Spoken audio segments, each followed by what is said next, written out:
So, LS, let me ask you something. So actually, I'm going to ask chat. Okay. So one of the things that I want you guys to pay attention to. So we were talking about skill at conversation. So since we can't see LS's most of his face, that's perfectly fine. So what I want chat to pay attention to is his eyes and facial expressions, right? So let's just try to pay attention to for a moment. Not for a moment, but for the duration of the stream, just see how much you guys can interpret around how LS is feeling and what he's doing just through his eyes and eyebrows. Okay? So let's just keep an eye out for that. All right, so tell me a little bit about how you've been doing. Or if So I've tried the meditation thing a few times. Okay. And which meditation? The one that we did at the very end together last time. Which was what? The sitting at the edge of the chair, trying to rewind the day and everything, recollect a lot of stuff. And I have no doubt that it's my own mind doing it, but I can't focus, and then it ends up actually exacerbating my anxiety.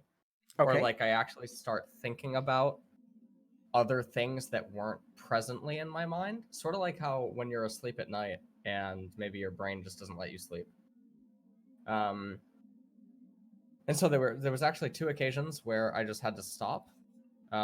This last week was really, really bad in the lull scene. There was a very dramatic thing that happened that was centered around me in some ways. How so? So that was very stressful. Huh? Can you tell me about that? Basically,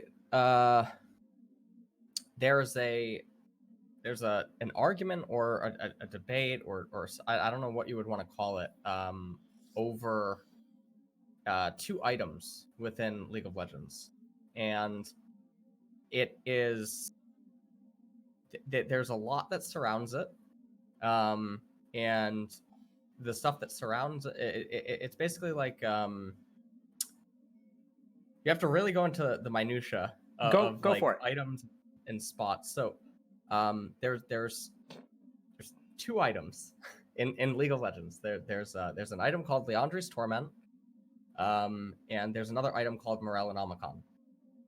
And one of the items, the real legwork of the item comes from one of the recipe items.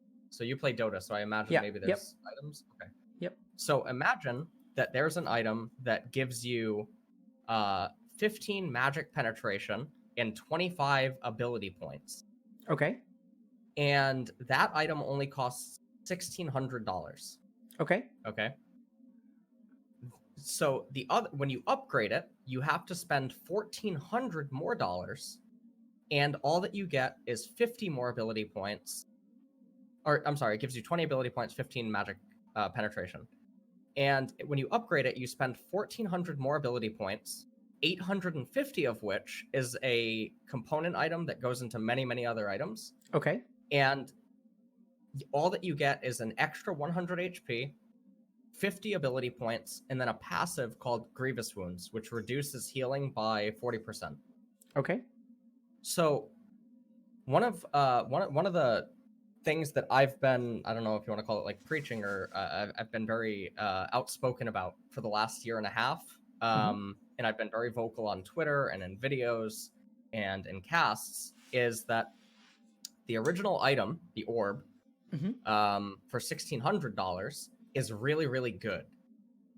But spending the $1,400 to purchase the next item is oftentimes not ideal. Okay. Because typically, when you've completed your first item and then you're going into your second item, the game at that period enters into these like lull states where it starts to get slower. Everything's a lot more controlled. You only tend to fight around neutral objectives when they're up, and the game pacing is a lot different.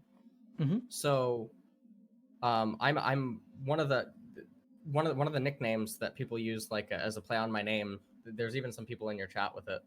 It's like Liandry Salesman, because the other item is called Liandry's Torment. And so I've been the a very upgraded big version advocate. is called Liandry's Torment. of another item, yeah, in the game. And I'm a really big advocate that the orb is really, really good, because if you have that orb as well as another item, you can almost deal true damage to certain champions in the game. Okay. But the morellonomicon item in itself is very awkward to sort of evaluate because it applies a debuff for 2.5 seconds and it only reduces healing by 40%. And the amount of gold that you're dumping into it is very awkward to evaluate because healing is weird in itself. There's active healing, which means that a champion has to be hitting you in order to receive benefit from their healing. But then in addition to that, you can't always sort of control if the debuff is on them when they get their heal. Just the nature of team fights. Sure. So there's gonna be some there's gonna be some variance in if you actually get a kick out of the debuff. The other thing though is the other item, Liandry's Torment, is 3,100 gold. So there's another item called Void Staff, which is 2,600, and then there's another item, Rabadon's Death Cap, which really makes your ability points very big. And my argument is that oftentimes when players are building Oblivion Orb, the game is at a very stable state, oftentimes. And because they're professional players, and not even professional players, solo queue, you can do it as well, there's no reason to allocate 1,400 gold for this very small bump in power, unless something is absolutely necessary. It's a lot better to take the 850 gold out of the 1,400 and allocate it into another item. Okay. And then factoring in average assumed gold per minute, you only end up being a couple of minutes away from another major item completion that would then give you a much bigger boost. Power spike. Because the real, a much bigger power spike, like Liandry's Torment, or Death Cap, or Void Staff, or something like that. And the argument gets very twisted and misconstrued, and a lot of people don't entertain all the variables and all this other stuff, and they'll ultimately label it at a rudimentary level as Morello versus Liandry. But that's not what the argument ever was. It was always Oblivion Orb sitting on it, because that's where the real power comes from the item. Mm-hmm. Because the upgraded thing doesn't really give you all that much. It gives you grievous wounds, a little bit of ability power, and HP. And you can argue that the HP is negligible on a mage. Okay. You can make that argument. So what's the source of like conflict or scandal? So the scandal is that myself and many other analysts or people inside of the scene, but I'm the figurehead of this argument or this this topic. Basically, there was a video made by another peer or colleague. I don't know how I would describe it. Basically, someone that's in the same exact line of work as me, just in a different region. Okay. And they made a video where I was the thumbnail of the video, so my face, literally my face, a greater than sign for the Morello versus Liandry's. The title of the video is debunking Morello versus Liandry's.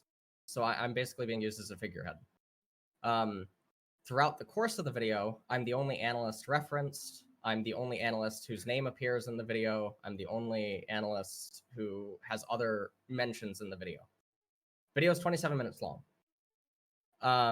There's a lot of stuff that is also omitted from the video. Like, to me, it feels like a very giant straw man because there's so many things that are omitted from the arguments. I'm on air so often that I explain myself ad nauseum to so many different people, but there's no compiled area of such an argument. Mm-hmm. So there's a 24-minute long video showcasing examples where Morello is better than Liandry's in a vacuum. But that was never the argument in the first place. So it feels like this is 24 minutes of attacking something that just didn't exist in the first place, but presenting it as such. And that made me feel really bad. In what way? Then there was a 3-minute ending where I got very angry on stream. Maybe you could even watch the clip if you want. I don't know. I got very angry and I said some pretty explicit stuff about, again, another person within the same line of work in another region.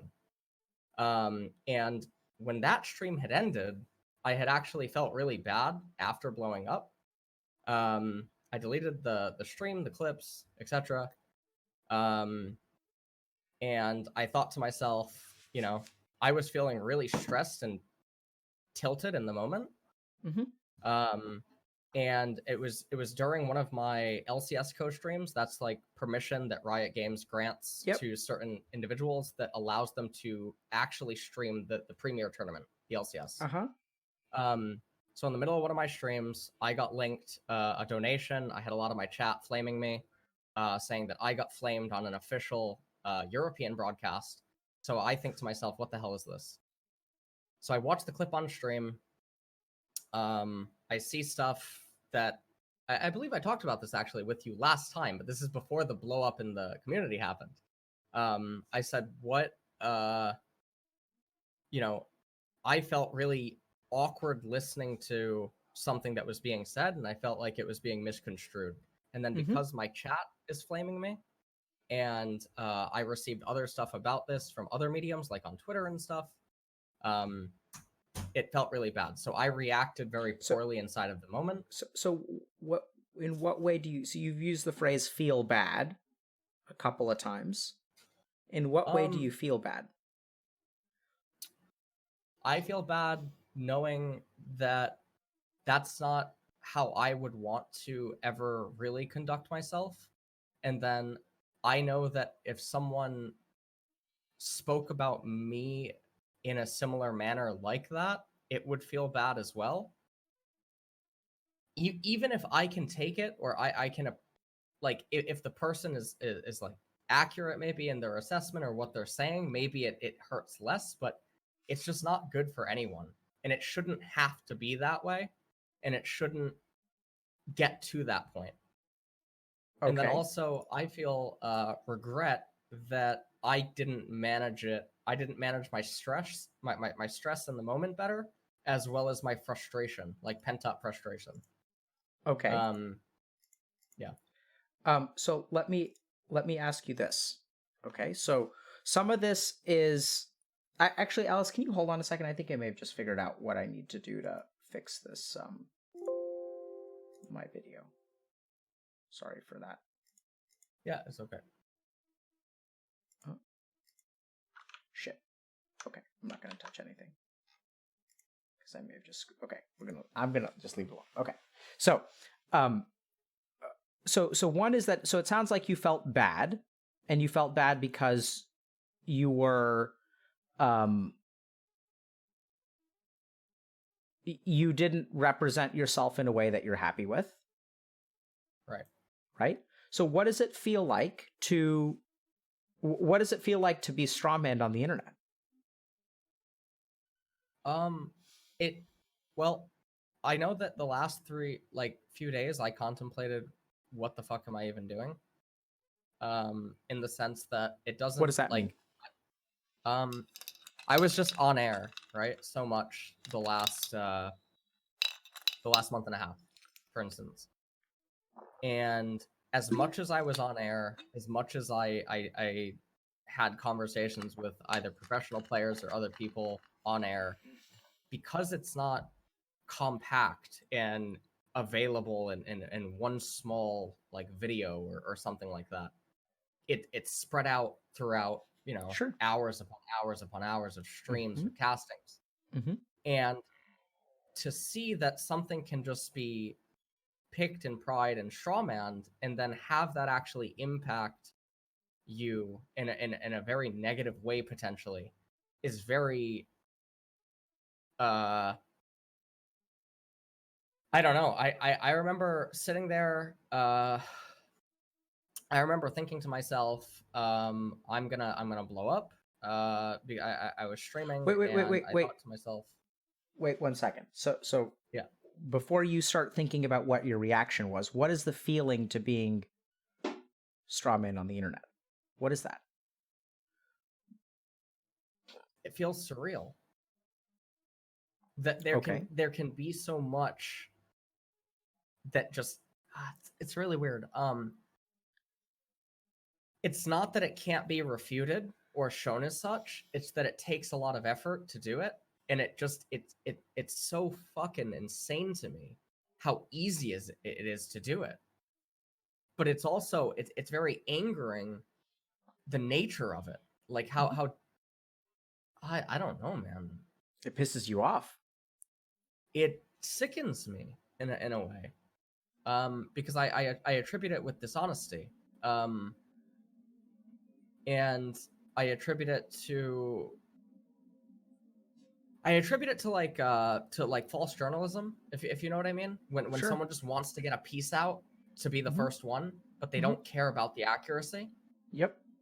And I remember I did that to someone once. There was actually there was a thing on Reddit in 2016. I falsely I don't know. I did math incorrectly on a situation. And even though it didn't detract from the original argument in context, the end video that I put out and produced was inaccurate and ultimately disingenuous. And it was just bad to do. And I remember reflecting on that and thinking that anytime that I'm really going to get into the nitty gritties or something, or really die on top of a hill, I need to make sure that I've looked at a lot more angles and understood more. LS, why is it important to convince people on the internet that you're right? Not Let's talk about something that Twitch chat can relate to. Right? Like, let's just think about this. Like, because that's what we're talking about. We're talking about like someone else out there who's being unjust. That's what I'm sensing from you, that there's a sense of injustice and unfairness. And also that it's so easy to tear down. It's so much easier to attack your position than it is to like defend it. Yes, it's a lot easier, and it also feels really bad if I feel like I feel like I'm always on is it a tightrope, catwalk? I'm not sure. The Precipice? thing that you have to... No. Tightrope? Like the thing that you have to walk. Okay. Tightrope, right? Right? But help me understand. Catwalk? I'm not sure what your analogy refers right. to, because like I don't know what you're about to say. So you got to tell me what. I feel like I have to be on point. Okay. Or I have to always be alert. Okay. What happens if you're not alert? What happens if you're not alert? I feel like, so for instance, this last video, it came out, I woke up 10 hours into it being out, right? I feel like if I'm alert or I'm on standby for certain things, I can better squash any misunderstandings or whatever a lot easier. Mm-hmm. But if it's allowed to fester and grow before a response is able to occur, then it potentially does a lot of damage. Okay. That isn't able to be... What kind of damage does it do? I think it can potentially damage credibility. I think it can damage perception, which attributes to credibility. I think that it can alter... I think it can even alter views of how much... Would you say integrity is a part of credibility? I think that there are sure. I think you're very concerned about your integrity in the community. Yes. So, Alice, can I just think for a second? Yep.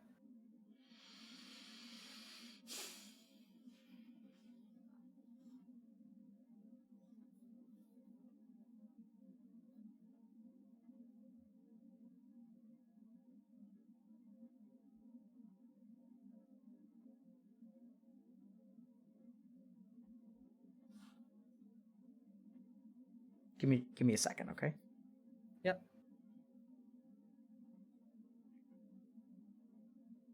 Okay. So I'm struggling a little bit to try to... I want to so I think what you're going through is actually quite relatable and can be generalized and maybe more applicable to chat. So I'm going to start talking about things in a slightly more abstract sense, okay? Mm-hmm. So by abstract, I'm going to generalize it away from you specifically, but we can certainly talk about you. So the first question, LS, is when we consider a situation that affects you in some way, there's sort of a personal effect, and then there's actually like an external consequence. Right? So the first thing we have to understand is that like this situation is affecting you internally and it's affecting you externally. By externally, I mean like, you know, affecting your likelihood of getting a job or how you're perceived or things like that. And then it's also affecting you internally because it's causing you suffering. Yes. Do you understand that distinction? Yes. Okay.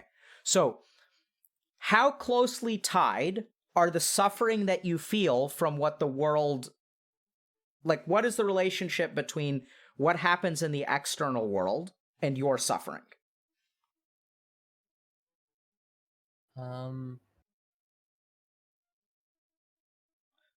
So I'm also gonna...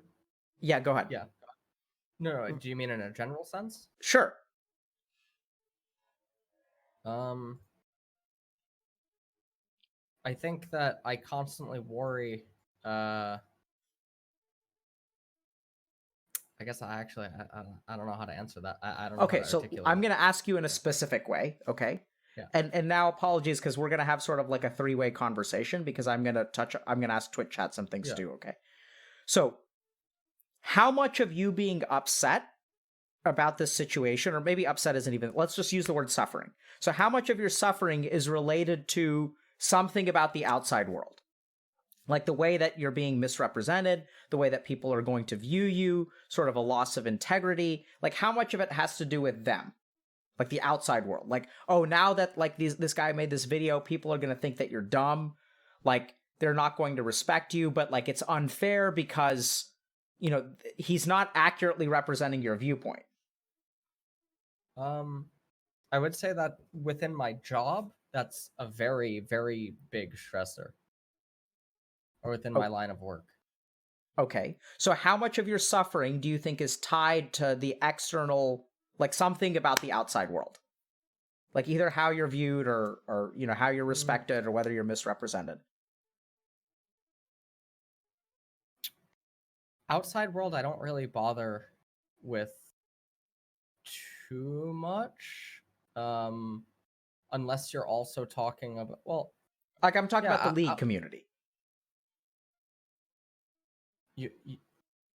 Are we differentiating like work within the as well as just like the regular? So what I'm saying is that like there's something going on inside you, like you're suffering in here, right? You feel like things are unfair and unjust, and I'm trying to figure out how much of that suffering comes from the outside world and how much of it comes from you. Like how much of it is like the reason I'm suffering is because I'm afraid I'm going to lose my job. The reason I'm suffering is because people are not going to respect me or treat me with integrity. The reason I'm suffering is because people misunderstand my viewpoint. Like I'm trying to figure out in that because, like, is that accurate?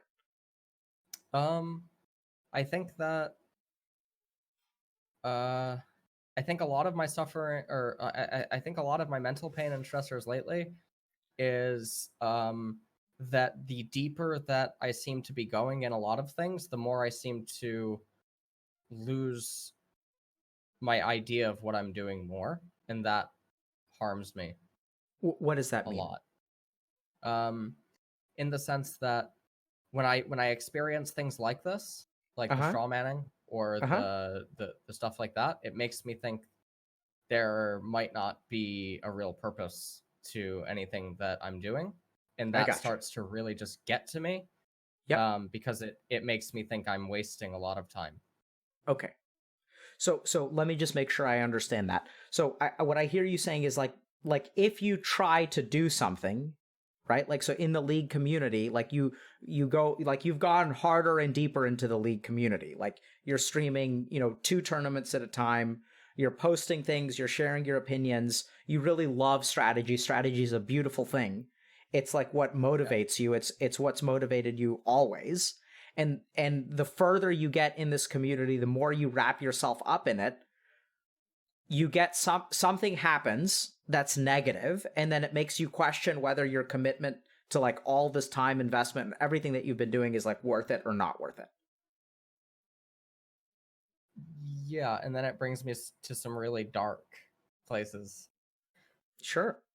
Right? So it makes you the question how you're spending your time, whether it's worth it to do this. And then if it's not worth it to do this, then you're SOL, because it's not like you've invested in other things.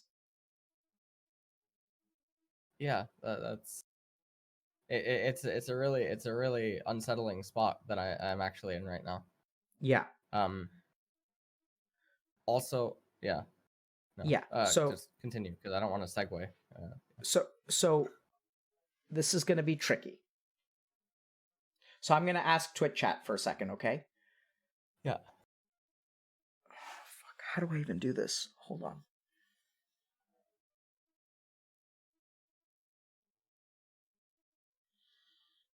I'm going to need a minute.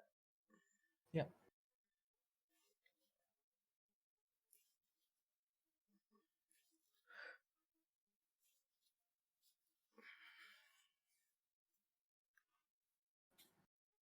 So let me ask you something. What do you think the consequences of this are?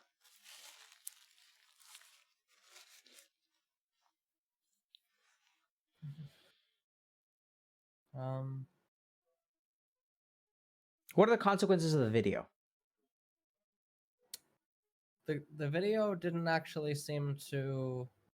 I think that I overreacted in my own mind about things. It actually seems like, from a lot of like private messages that I got, as well as some private conversations I've had, as well as like the public perception, there was a counter video that, not counter video, but there was a counter post that came out. It actually didn't it seemed like, and I could be wrong, I don't know, I mean, I looked everywhere that I could. It seemed like the community actually defended me a lot more than any sort of attack. It seemed like the community was actually very aware that all the points that were actually brought up, there was lots of people referencing like specific things that actually do exist on the internet, that showcase the video as being a straw man, and other stuff like that. What do you think about that? That felt really relieving, but there was still a very unsettling feeling where there's some other people that are not in the community but rather in the workplace that seemed to not endorse but promote the video, and that disturbed me, because it would suggest that either they're not doing their own research or they're okay with the disingenuity that was being portrayed, at least in my feeling. And that just makes me go, what the fuck is wrong with you? But I don't, yeah. Okay. I'm really sorry about this, guys. I just need a second to really try to, because I think we're on the cusp of something big, and I'm trying to figure out how to make it applicable to Twitch chat, okay? So let's just think about this, LS. So you painted this picture, right? And you painted this. Let's just think back through like what picture you painted for me and us, and let's think about what the actual situation is. So you were kind of saying, okay, this post happened. It made you feel bad. It made you feel unsettled that this person was attacking you. He was strawmanning you. He was not like accurately representing your viewpoint, and that this affects me. Others too. What? He references other people. I took my gripe with it as serious as I did, because I was the only one constantly referenced throughout the video. Yeah. So that's what you said, is that, I mean, it's clearly like it's your face that's on the video. Yeah. Right? Okay. So it makes you feel bad, makes you feel unsettled. Go ahead. it made me feel like it was a personal attack masqueraded as analysis, was the literal line that I used a few times when people Good. asked me to explain how I felt. Okay. And it Beautifully disturbed put. me that it seemed like there were so many other people that also felt the same way, like within both the community and in the workplace, and yet at the same time there were other people within the workplace that seemingly just turned a blind eye to that. Okay. And then So, one of the goals Alice, I'm going to interrupt you. Yeah, sorry. Okay. Go ahead. So I'm going to try to make a couple of points, okay? So so the picture that you painted is that you're kind of under attack. You feel like things are unfair, unjust. You also talked about like the difficulty of defense, right? That it's like really easy to attack, but it's like really hard to defend against, because you've made your point very clearly time and time and time again. But anyone on the internet can like creatively edit things and make you look like a dumbass. Yes. Right? And that's what it sounds like he did. It sounds like it was unfair. Like he made you look like a dumbass. Like he didn't frame the argument correctly. He just didn't do any of it. And then your concern, and this is what I think, I'm still not quite sure that I was able to convey what my question was, but then your suffering is kind of like twofold. One is that you feel attacked. One is kind of internal, and because you were attacked. And the other is that like your suffering seems very, very closely tied to your perception about how about your perception in the external world. And then you also talked about like it was very frustrating that you couldn't respond right away. Like it was 10 hours. Yeah. The video had been up for 10 hours and like it had been like, it's like a, building that's been on fire for 10 hours and now you guys are showing up. Yeah, right? Yeah. That's the like when you count 10 hours, like who counts 10 hours? Like less than a day, right? But it's not less than a day to you. Like if it's been up for like less than a day and you saw it, like that doesn't seem like that big of a deal to me. But to you, 10 hours, like 6 hours and 10 hours and 14 hours feels significant because of the way that you're framing the problem. Right. And in turn feels significant to you because like if you could have responded by hour 2, hour 4, and no wonder you sleep with your cell phone under your pillow. And like got to check it. Like I was woken up by constant calls saying you need to get to Reddit, you need to get to Reddit, you need to get to Reddit. There were so many messages. So now we think, okay, so now we're getting there, right? Okay, so now the question is how much of your suffering comes from within you and how much of it comes from the outside world?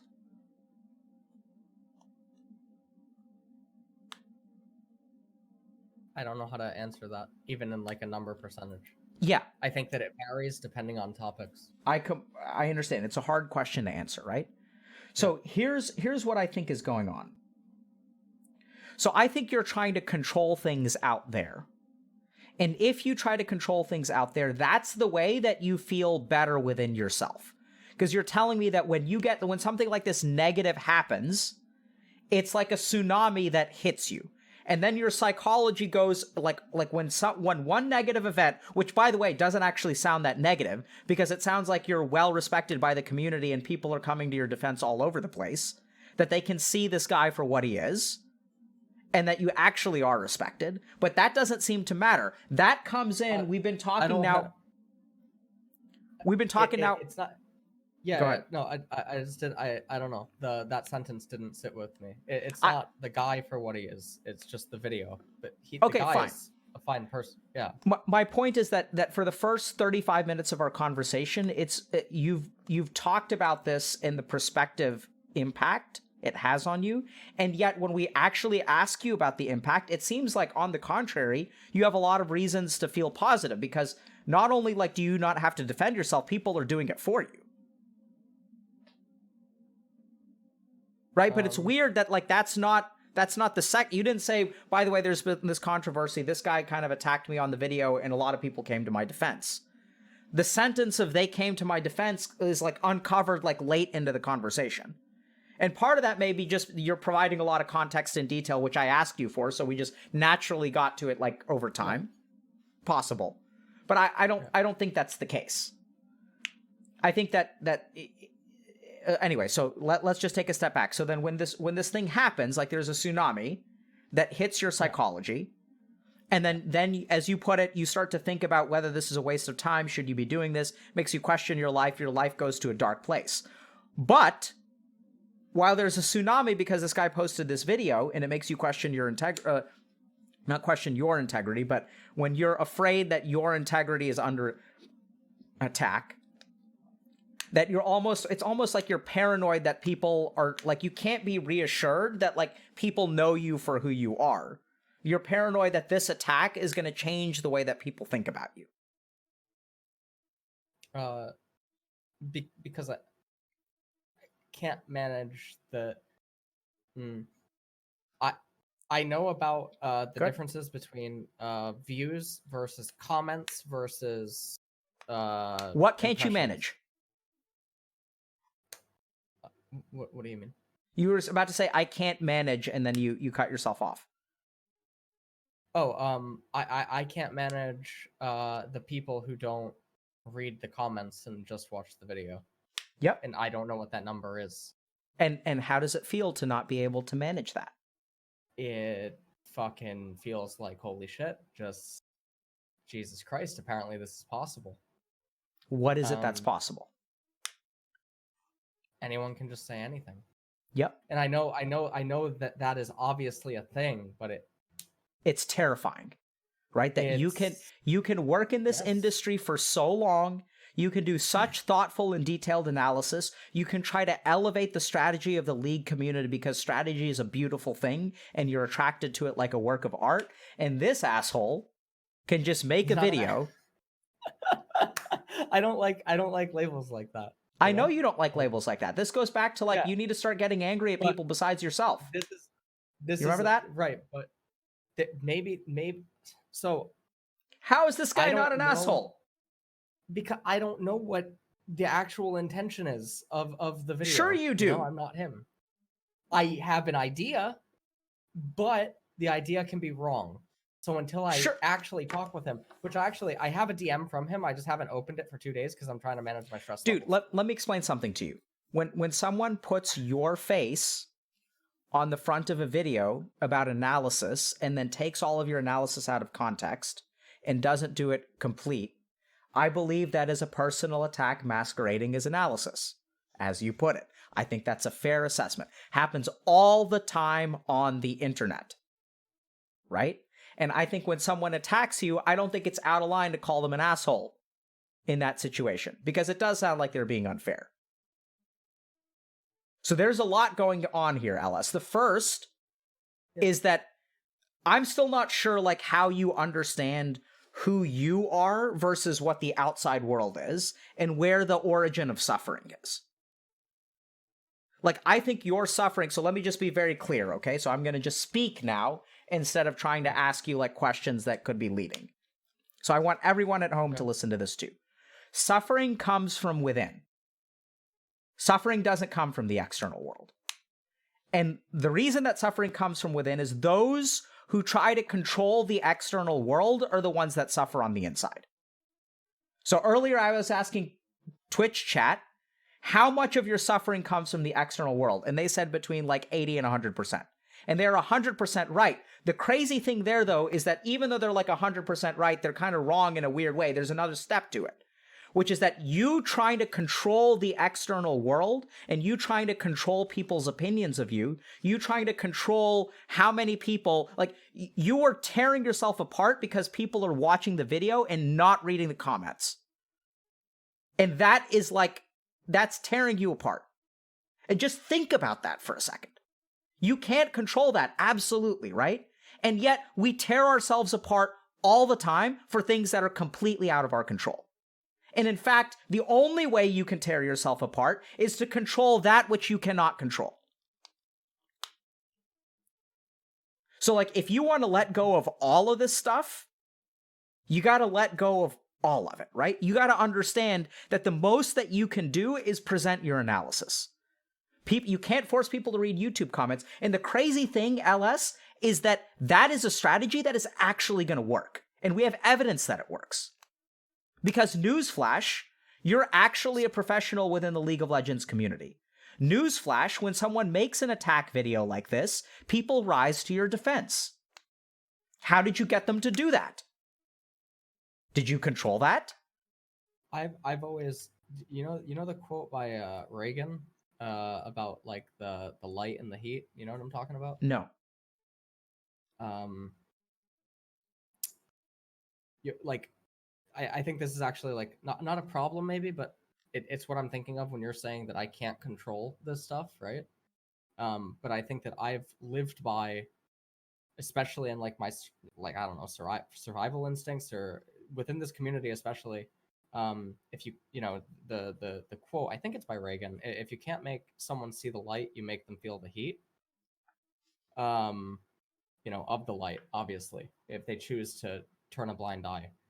And I actually feel like that's how I got where I am now, is because makes sense to me. It's weird to me to hear stop trying to up the heat, you know? Yes, that's why I'm telling you. Yeah. Because I think your strategy, so you guys have to understand this, okay? This is really important. Your strategy is not dumb. It is good, but it also leads to suffering. Right? Because this is the thing, Ellis, just think about this, man. You are trying, your personal well-being is tied to your perception of other people's perception of you. Yeah. Do you see that? Yes. Okay. Right? So like, and you're not alone this way, right? This is how we're all wired. That everyone at home, your sense of well-being is tied to what you believe other people think about you. Let's take a guy with social anxiety who's like in a group full of people. He's tortured because he thinks that they think that he's not like a decent person and that he's dumb and he looks stupid. I do that a lot, and his teeth are crooked. actually. Yes. Like, just think about that. You're fighting the shadow of a shadow. Like, that's not a game you can win, man. You are trying to convince people, like, you're trying to convince someone who's fictitious. Do you know what LS actually originally stood for? What? Last Shadow. Yeah. Funny. Wait, Dr. K, I gotta tell you, you know, you're talking about suffering, and suffering leads to anger, and you know, like anger leads to hate, hate leads to the dark side. I think you're actually a Sith. Okay. Not to weave in a joke. Absolutely. So I'll tell you something, okay? So in my second year of residency, there was one person who recognized I'm a Sith. Okay. So at the end of one of my rotations, I meet with this psychiatrist who I've been working with for 3 years. 3 months. Uh-huh. And so I meet with this psychiatrist. She's like, she's like older, so she's been doing it for a while. She's probably in her like late 50s or early 60s or something like that. She's a really good psychiatrist, brilliant, right? So, so usually I meet her for my post, rotation feedback. So I've been working in this hospital under her supervision for 3 months. And usually they'll tell you things like, you need to be better at writing your notes. Like, your diagnosis is really good. You're really good at connecting with patients. They give you feedback about your performance as a doctor, right? Which is like doctorly things. Like, how good are you at diagnosis? How good are you at treatment? How good are you at talking to families? So her feedback for me is, I see you. Please use your power for good and not evil. That was her feedback for me. She didn't talk to me about my notes, didn't talk to me about like my knowledge of medications or anything like that. She's like, use your power for good and not evil. Yeah. And I was like, okay, I will do that. And so then that was really where Healthy Gamer was born, because I realized, so like, I don't know if people realize this, but I'm good with people. I'm good at understanding people. And you can also if you understand people, you can help them or you can destroy them. You can do both. Yes. Every once in a while, I get upset with someone. It's happened recently. And fucking terrified the shit out of them by saying very little because they pissed me off and they did something that was bad. And just, I scared myself that day because, but you're right. I'm a Sith. There you go. Do you really feel like I'm a Sith? Because I am a Sith. Like, my whole point. No. I was just because you're telling me to get angry, right? And just walking down that path. Well, so here's what I truly believe, LS, is that there isn't, like, the real way to find peace is that we try too hard to be Jedis and we ignore our Sith. And I think that you shouldn't do either one to the extreme. But like, I think that you're really in some weird messed up place when some guys, like, you describe his video as a personal attack masquerading as analysis, and you're not willing to call the guy an asshole. Because people can do asshole-ish things, but it doesn't make them an asshole. Is that an asshole-ish thing? Yes. Okay, fine. So I'll agree with you then. And fine. He's being an asshole, but I don't think he is an asshole. Okay. Being an asshole, I can live with. Yeah. Okay. That I can live with. Okay, so I'm glad we cleared that up. Anyway. But that's how I felt, So going back to this thing, but like, do you get that you like what's causing you suffering is like the idea of like the internet listening to these people and like accepting their arguments, right? Like that's what's actually getting you bent out of shape. I think I'm an asshole too, actually, a lot. We're all assholes. Yeah, I know. I think I tend to be an asshole a lot unintentionally, out of frustration. I think so too. Yeah, and that's the stuff that I start to feel bad about, and it eats away at me because I don't want to react in some of the ways that I do. Okay, good. So I think sometimes we behave like assholes. I think what makes you a true asshole is whether you're comfortable with behaving like an asshole. Yeah. No. Right. So the fact that you want to change, in my mind, puts you into the non-asshole camp. The fact that you're reflective and you try to make yourself into like a better person that other people can like makes me feel good about you. Now, I'm going to try to go back to my earlier point, if that's okay. Yeah. So I think this still goes back to like you're trying to control the perceptions of like people around you, and your inability to do that is causing you an immense amount of suffering. The interesting thing is that they do think positively of you. Like, I don't think you can make it this far if you're like a super toxic person, right? Like, unless you actually, I think that the strength of your, and maybe that's wrong. The strength. Do you guys see his eyes? Did y'all watch his eyes? There's a lot of people that are very big on Twitch. Right? Okay, right? So, like, we don't even need the face. We just need the eyes. Okay? Okay. But, listen, Alice, look. So, going back to this, I want you to understand that your suffering is actually, like, controlled by how attached you are to the opinions of people in the external world. Yeah. And like for everyone that, I use all kinds of examples. My favorite one is like getting a girl to fall in love with you, because a lot of our community, right? So I won't even call them gamers. Like sometimes they'll have romantic feelings about someone, and that's a relatively like not a very common it's not a very common experience. So people think they can get over invested in relationships when they feel like romantically interested in someone. And at the end of the day, they just cause themselves like endless amounts of suffering because they're trying to control the feelings of that person, which you just can't do. Right?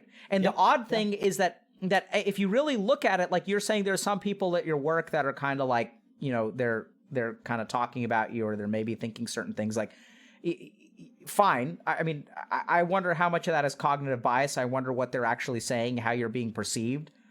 But I think at the end of the day, like, what you've really got to focus on, like, if you want to be free of this, you have to realize that, first of all, like, you're fighting, like, you're trying to make someone happy who's like a figment of your imagination. And actually, like, your salvation, and I see this, is because, like, as long as you focus on presenting good analysis, the people who are interested in good analysis are going to listen and take note. The people who are not, or, you're not going to win them over because you're just speaking a language that they don't understand. Like, they understand their own, like, biases and perceptions, which is that any amount of analysis that you can do is going to be trumped by the champion in the last game that stomped them. You can present as much analysis as you want to, but if there was someone that stomped them in the last game, fucking Smurfs, this stuff is OP. Like, if I lose to it, it's OP. I don't care what you analyze. Like, this guy was ridiculous. It was 21-3. Like, this is so broken. Has nothing to do with skill. There's gotta be a Smurf, and it's OP. Like, Riot's dumb. Why don't they nerf this stuff? Right? Like, those guys exist. They're us. There's a little part of us in all of them, right? Yeah. And you can't win those people over. They're going to watch videos like this, and they're going to be like, yeah, that item's dumb. Mm-hmm. And yet you try. So what you got to do, LS, is let go. Like, you've got to understand you can't control what they think about you. You can't control what they say at work. I know you think you can. You can only conduct yourself in a particular manner and hope that it works out. Can you try to influence them? Absolutely. But you can't control it. And whether that video has been up for 10 hours or 12 hours or 24 hours or 4 hours, people, if you've done a good job of analyzing stuff and you've garnered respect through your effort and like strong analysis, people will rise to your defense at 4 hours, 10 hours, 24 hours, or 48 hours. Okay. You can't defend yourself from all of those attacks. You can't dismantle every strawman. You don't need to. Because you have Twitch chat looking out for you. Like, literally, that's how it works. I see it myself. People criticize me on the internet all the time. Do you remember our first conversation? I think I told you that there's times where I get uncomfortable if I'm falsely defended. Do you know what I mean? Yeah, but how do you know if it's falsely defended? If I see my Twitch chat or my community or followers or something, if I see them attacking someone, I actually get pretty pissed. And then also, if I see them blindly defending me inaccurately or failing to actually convey something that I said or actually argued due to their own ability to not or due to their LS, own what makes you the arbiter of truth? I don't know. It feels bad though. Yeah, but like, it's not your place to say whether someone is like inaccurately defending you. Right? You may disagree with them, but you're not the arbiter of truth about whether they're like right and you're wrong, or the vice versa. This is exactly what I'm saying you've got to accept, right? Things are not black and white. People are going to do what they're going to do. You can be comfortable with it or you can be uncomfortable with it, but you can't control it. It's all the same thing. I agree with you. I'm glad you brought it up because it's another example. You get upset because you're controlling them. You want them to defend you in the way that you want. No, I want them to not blindly defend me. How do you know it's blind? I mean, if I read that it's blind, do you know what I mean? Exactly. So, but just think about that for a second. That means that you're doing some of the reading, which means that their defense of you may be actually not blind. You have to be careful about the own judgments that your mind places on things. Right? Okay. So take a step back and understand that God, this is so hard to understand. Is this making sense? Okay. Oh, good. You guys are understanding. I see 5 heads. I feel like I'm making you stressed. No, you're not making me stressed. I think that this is like huge. I'm excited. Okay. And you can't see my face, so you can't see that I'm excited. Well, but I'm excited. I'm actually using your stream to look at that. So whenever I turn this way, I'm looking at you. Okay, good. Okay. Yeah. So, kind of going back to this, no, I think this is really important to understand, right? So we live our lives as if like we know the truth. Like that's how our mind operates. Our mind operates under the assumption that its opinions are truth. And we just got to understand this because this is the only way we could survive. You know, like when I get up and I walk into the bathroom, like my mind assumes that there's a toilet there. My mind assumes that it's going to flush, you know, when I use the bathroom. And like our mind assumes that it's correct all the time because like 99% of the time it is. There are all kinds of cognitive tasks that our mind is doing that we're not even aware of. Yes. Like when you walk into a room, you immediately go for the light switch. Exactly, right? So our mind makes all kinds of assumptions and it operates as if it's correct 100% of the time. Because otherwise, like, you know, can you imagine how much anxiety you would live in if like you didn't realize that, like, if you thought that every toilet may clog every single time you went to the bathroom? It'd be torturous. Yeah. And yet our mind is, just think about this for a second, our mind is not true. Our mind is dumb. Our mind is fallible. When you have someone who has anxiety, and thinks that everyone thinks that they're like, everyone perceives them as idiotic. Yeah. They treat that as real. That's the only reason that anxiety is so bad, is because you treat your thoughts as facts. But you guys have to understand, everyone, you need to understand that your thoughts... Do you need to pee, by the way? No, my legs are... Okay. This is just what my body does. Yeah. So but you treat your thoughts as if they're facts. You say, like, I don't like them wrongly defending you, or blindly defending you. Who are you to say that their defense is blind? Yeah. So take a step back and understand that at the end of the day, LS, people love you, man. Like, do you get that? I know that you've asked me this a few times now, but the stupid quote, if you don't like yourself, other people can't like you. You know Okay. what I'm talking about? No. If you don't love yourself, someone else can't love you, right? Is that the quote? I don't know. Right. So, okay. So, I mean, I don't like. I mean,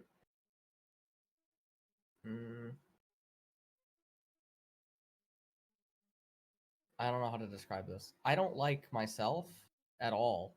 I like the idea of what I can do. In the sense that I like seeing growth or something erected that I can help create, because I think I've already failed. Okay. I've failed to see it myself, but I don't know how to describe this. You're doing a great job. So what are you, LS?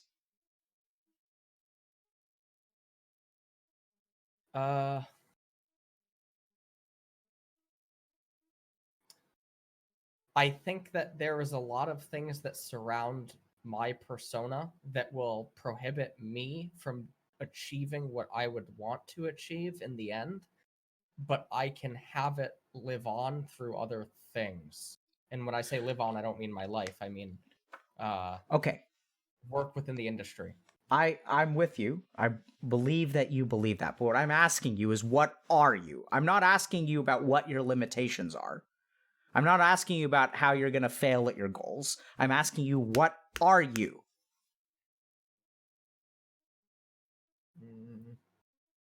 I don't know what that means, actually. I'm sorry. Okay. What does that mean? Now we're getting somewhere. So how do you know what a person is?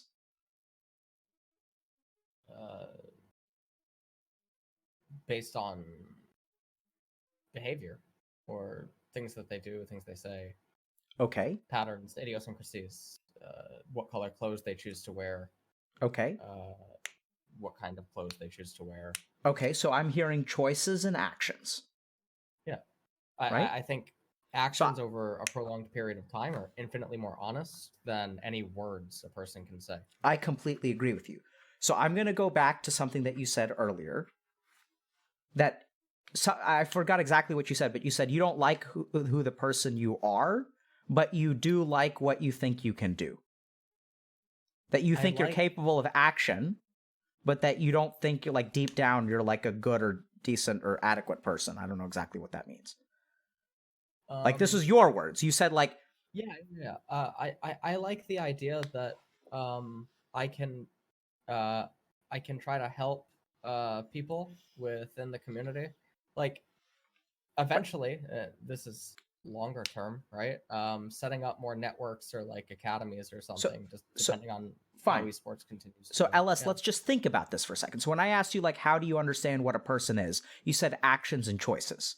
And when and your complaint with yourself is that you view there's an LS that is independent of your actions, because you're actually okay with your actions, you're just not okay with who LS is.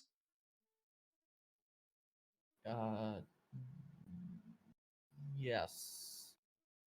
There may be nuances, and we can dig into it, right? Because you're an analyst, which means that nothing is simple, and we have to understand stats and costs and stuff like that. So there are a lot of nuances. I'm with you. But at the core of it, this is, I think, your basic problem, is that you have to understand that as a human being, what you are is made up of your actions. The only thing that you can hold yourself responsible for is your actions. It's not your fault how tall you are. It's not under your control how intelligent you are. It's not under your control what your circumstances are. Whether you grew up rich, whether you grew up poor, whether you get coronavirus, you don't get coronavirus. The only thing that you can control and the only thing that you should hold yourself responsible for are your actions. And if we rewind this video, you're going to be squirrely now, but you're actually happy with some of your actions. You said, I don't like the person that I am, but I like what I can do. That is what you are. There's no difference between those two things. What you are is defined by what you do. That's what makes a person. The problem is that our society has allowed us to forget this. Because we're judged by so many things that we are not. I think when I say that I don't like who I am, what I mean by that is that while I do strive to still do like a lot of things and whatnot, I don't like the short-sightedness that I have sometimes and like errors or stuff that I make in terms of like I regret how I conduct myself sometimes. Mm-hmm. And also, are you familiar with the Japanese saying that everyone has 4 masks? Sort of. I thought it was 3. But it might be. Maybe it's. I'm thinking about a Chinese saying with 3 masks. Okay. Maybe you're right, and I'm wrong on the number. But you have the one mask that passerbyers see, right? Doesn't really show anything. Then you have the one mask the public sees, like people that you interact with, but they're not like close to you. Then you have the third mask, which is your closest friends and family. And then you have the fourth mask, which only you yourself really knows what that is. That no one else ever sees. I'm very ashamed of my third and fourth masks. And so when I say that I don't like myself, I'm referring to my third and fourth. Whereas I think what you're looking at is views of the first, second, and tidbits of the third. Okay, so now we're getting somewhere. So now, yeah. LS, tell me what are the actions that you've taken that give you the impression that the deepest part of LS is not likable or is not good?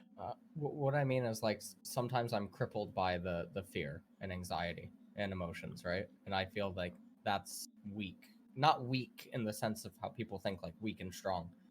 I mean that it's not ideal, you know? It Sure. would be a lot better if I wasn't like this. It would be a lot better if I could just be different. Whose fault is that? I mean, I blame my own... I blame myself, you know? I mean, I don't know if it's a chemical imbalance or just my own thoughts or, you know? Okay, so let's ask Twitch chat. Twitch chat, is this his fault? To suffer from fear and anxiety? Okay. Right? So now I'm going to ask Twitch chat again. So think about yourself for a moment. And do you guys blame yourselves for your weaknesses?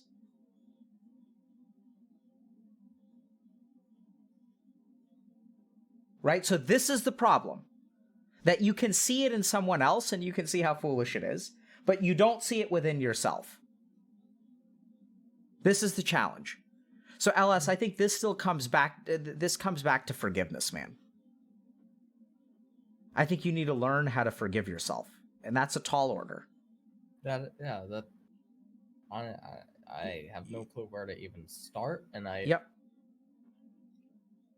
there's like an existential life crisis type thing that I think is woven into that. That's very unhealthy, and I don't know how to unweave that. What do you mean by that?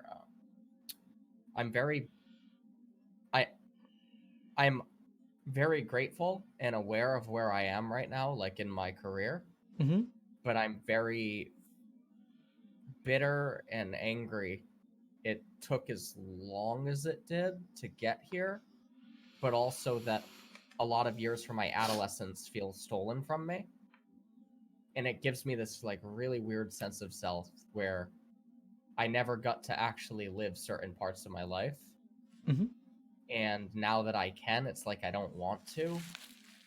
Yep. And it just feels fucking weird. Yeah, man. Yeah. I think what you're saying makes a lot of sense. I'm trying to think about how to share something with you that'll get you just on the first step.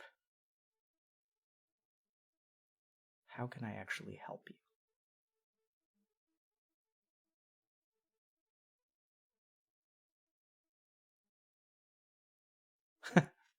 So, Ellis, I'm trying to steer away from philosophy, but let me ask you something. Yeah. What would be harder for you to live with if it was no one's fault or if it was your fault?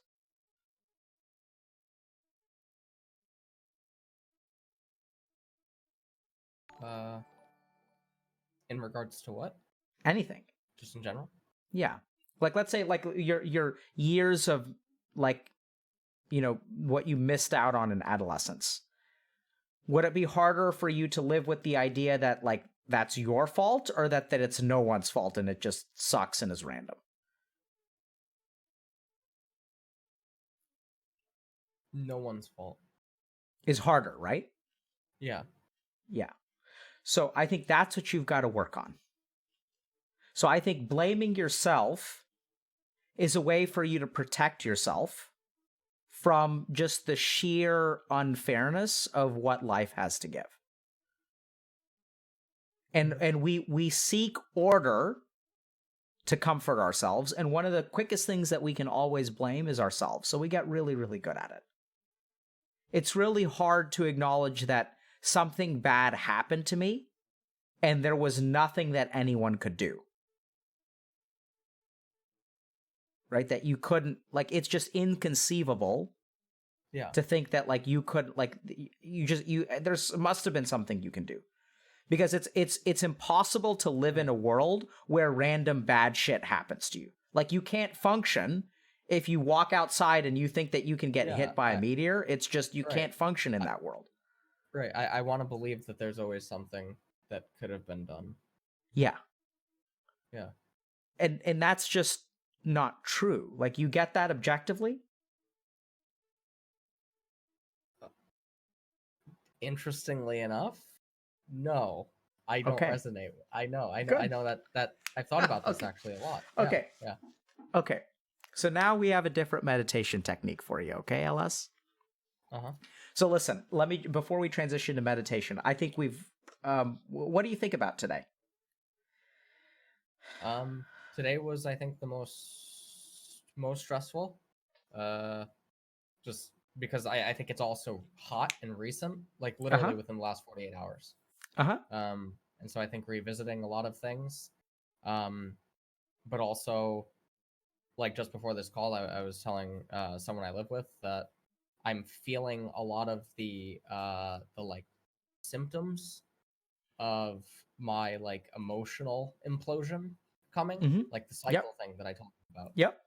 And that scares me because every single time it happens, I try to realize all the flags and I try to, tell myself, okay, I think this is what's going on. I'm trying to manage this. I'm trying to do that. Trying to, control of myself. Yeah. Right. Sucks. And that's hard. So I don't know. I don't know how we go about teaching you that control is control is the origin of suffering, and surrender is the origin of peace. Yeah, let him go. And so I think we're going to have to teach you that. I think it's going to take more time than we have today. But I think I do have a meditation practice that I think will help you. Mm-hmm. And does that... Okay. I'm just trying to get a sense of whether Twitch chat is following what I'm saying. I think they are. Okay. So let's go to... So... Okay, so just one or two messages to Twitch chat. Okay, so you guys, like, y'all can see it in LS, right? So first of all, LS, I want to thank you for coming on. I know that we've hit some things that we kind of disagree about, which is perfectly fine. I'm glad you're telling me what resonates with you and what doesn't. I think that's something that I'd like to have the opportunity to continue to work on with you. Doesn't mean that I'm right. You could be right. And the thing is, I don't think that you're wrong. I think your view is just incomplete. And that there's That's a way to say things. yeah. So because I think all of your your strategies are actually correct. All of the things that you believe are correct. There's just more to it. Right? It's kind of like, it's not like Jedi or Sith. Like the Force is about the balance of the two things. And I think your basic problem right now is that you've just gone too far down, like you're a Jedi or a Sith, when what you really need to be is both. And so, Jedi. huh? They're called Gray Jedi in the comics. Okay. Yeah, you need to be a gray Jedi, right? Yeah. And so the gray Jedi aren't final with their view of like really anything. Does that make sense? And like your only problem is that you're final with your view of things. Like there's some things that are set in stone for you, and we need to like wiggle that out a little bit. So the other thing is, if you do a meditation practice and it doesn't work for you, don't keep doing it. That's for you and everyone at home as well. If it worsens your anxiety, just stop. Don't force yourself. Okay. So part of the thing about meditation practices is that they're supposed to help you attain a no mind state, which is like peaceful. And if the meditation technique is agitating you, then try a different meditation technique. There are 112 meditation techniques, one of which should be quite natural for every person to attain a no mind state. So it shouldn't be hard. And if you try to do one of these other techniques that doesn't work for you, just don't worry about it. So I think what we need to teach you is techniques around isness. Okay? So there isn't good, there isn't bad, there is just what is. Okay. Okay, so close your eyes. So these are going to be a little bit, I think you're also an analytical guy, so I'm going to give you something more of a contemplative technique. It's not asking you to do something, it is asking you to like figure something out. Does that make sense? So there are like two major kind of camps of meditation techniques. There are contemplative techniques, and there are like doing techniques. So if someone says focus on your breath or change your breath or breathe in for 7, breathe out for 7, watch the moon, smell something, eat something mindfully, all those are doing techniques. I'm not going to ask you to do that. So I want you to close your eyes and tell me what you feel physically. We're going to get, so you guys should do this too, chat.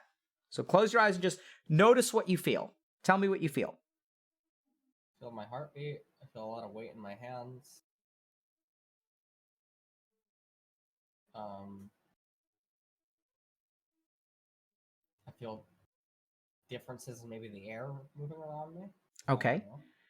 Now, when I mentioned meditation, you changed your posture. Do you remember that? Yeah.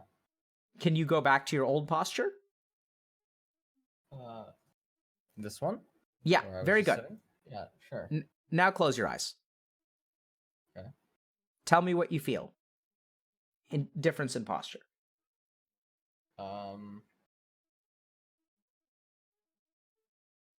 Uncomfortable. In what way? I feel like I want to be moving.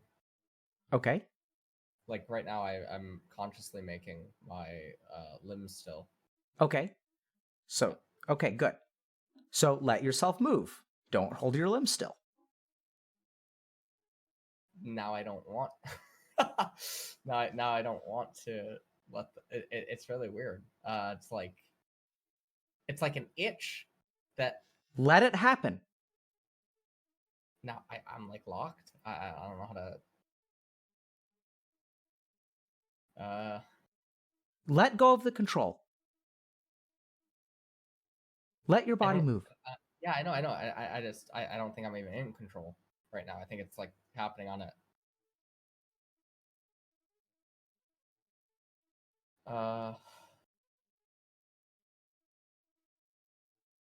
Do you have the sensation of wanting to move your limbs? Not a physical sensation. Okay. If that's what you mean. It feels like I want to move. Okay. I don't want to move. I don't know how to describe this. Okay. Is it physically, like Uh-huh. I don't want to move. Okay. Mentally, I'm squirming. Okay. So let yourself, so sit back straight. Let's see what happens to your mental squirming. Okay. What happens? Close your eyes. Mental squirming. What's happening? I feel relaxed. Okay. Okay. So just sit with the way that you feel right now. So any desire to physically move? No. Any desire to mentally squirm?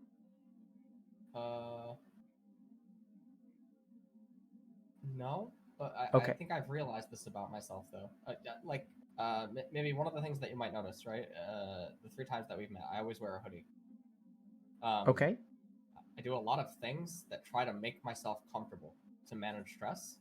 Okay. And whenever I'm uncomfortable, be it physically or mentally, all I have to do is find a spot where I feel comfortable, and then it all just releases very briefly. But it only lasts a short while. Okay.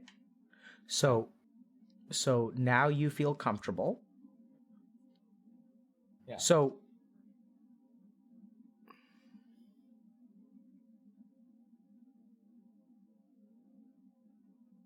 I want you to just, this is going to sound kind of weird.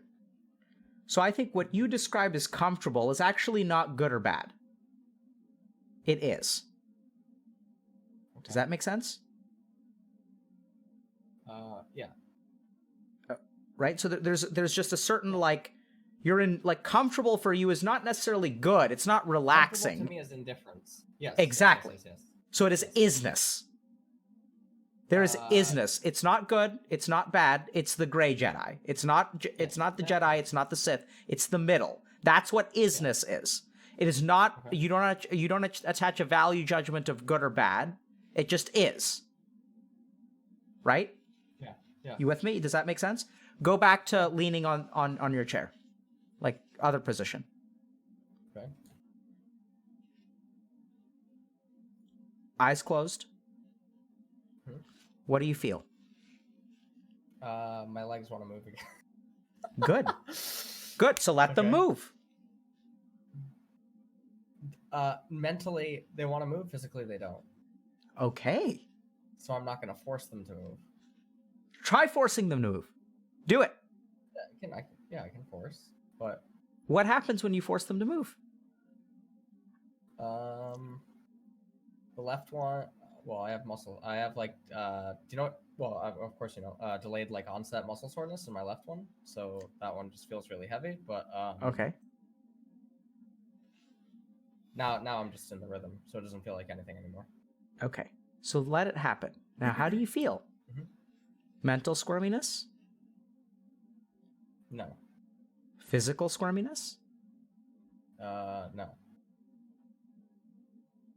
Okay, now let your leg relax. Does it feel like you have to control it to do so, or can you let it relax?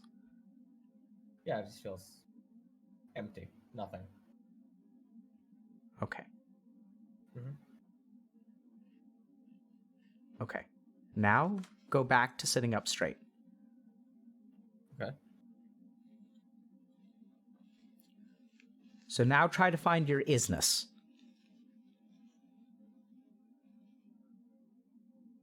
Okay.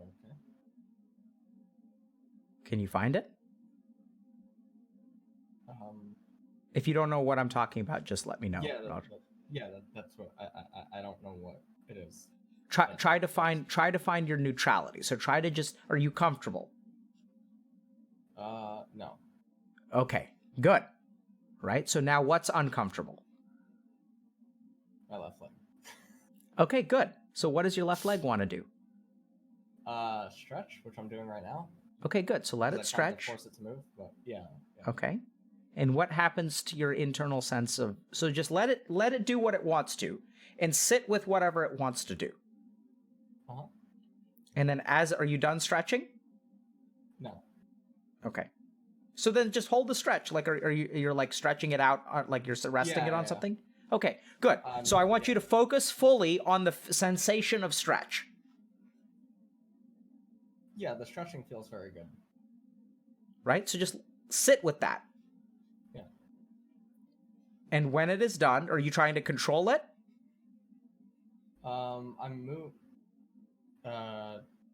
No, not really. Good. Well, I don't know. Yeah. No, you're not trying to control it. You're letting it be. Yeah, it's just like autopilot. Yeah. Yep. You're noticing it and you're letting it do what it wants to. Mm-hmm. Right? Is there any blame? Are you doing a good job? I guess I'm not even thinking about it. I'm not thinking. Are you doing a bad job? No, otherwise I'd be uncomfortable. Yeah. Do you even know what a bad job would look like? Probably increased pain or something. Okay. Or I don't know. Fair. Yeah. So just sit with what you sense. Mm-hmm. Okay?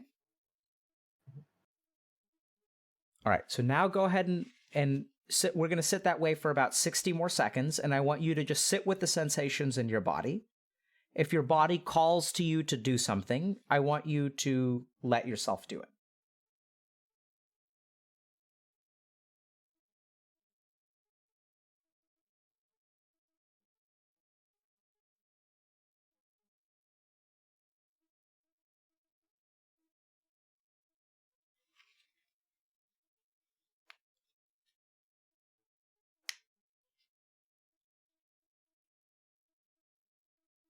Okay. Mm-hmm. Now let yourself come back. Yep. Open your eyes. What was that like for you? The very end, I started hearing the hum of the air purifier behind me. Uh-huh. You can see it. And that noise actually soothes me. So because I just wasn't trying to think about anything, I guess I only heard that, and then that noise soothes me. Yeah. What were you doing before you heard the hum? I was focusing on things that didn't pertain to my work or career or Like things. what? I mean, the body sensations. Okay. Right. So yeah. So you remember like earlier? I tricked my. Yeah. Go ahead. Sorry. It felt like I tricked my body to forget. Does that make sense? Yeah, but you didn't trick your body. So we'll get to that in a second, okay? Okay. I think I understand that. I understand that you think it's a trick. It's not a trick. Okay. What you're doing day to day is the trick. That's the problem. Anyway, we'll get to that in a second. Okay. So first of all, you remember that moment where you felt like you were controlling your leg and you were forcing yourself to stay still? Mm-hmm. And then I said, go ahead and let go and move your leg. And then what happened to the sensation of wanting to move your leg? There was two different parts. One mentally wanted to move, and one physically didn't. Yeah. Right? So, LS, I think this is what you need to do. Now, what this is, I'm not exactly sure. Like, I don't know how to package this for you. But, like, I'm really curious. Does chat have any idea, like, what that was? Like, do you guys get how this applies to what LS's problem is?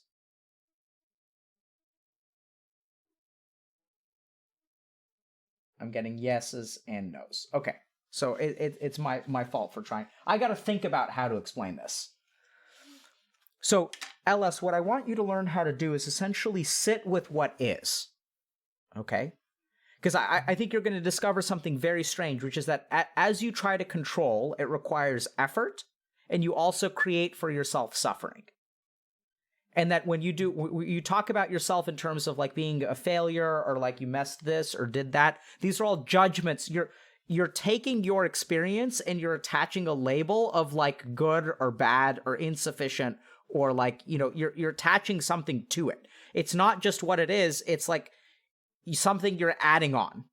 Like your mind adds on that LS could be doing better. Like there's what you do, which is what you do. Like that's just what is, right? Like we're talking now, you can't do any more or less than talk.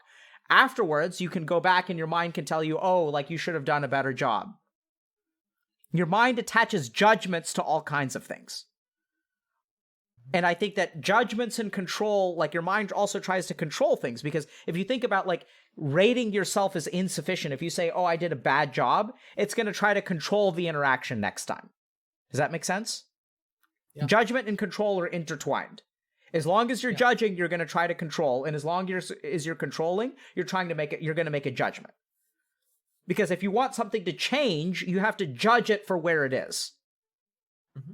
You have to say, okay, this is where it is. This is not where I want it to be. I'm going to move this person from not loving me to loving me.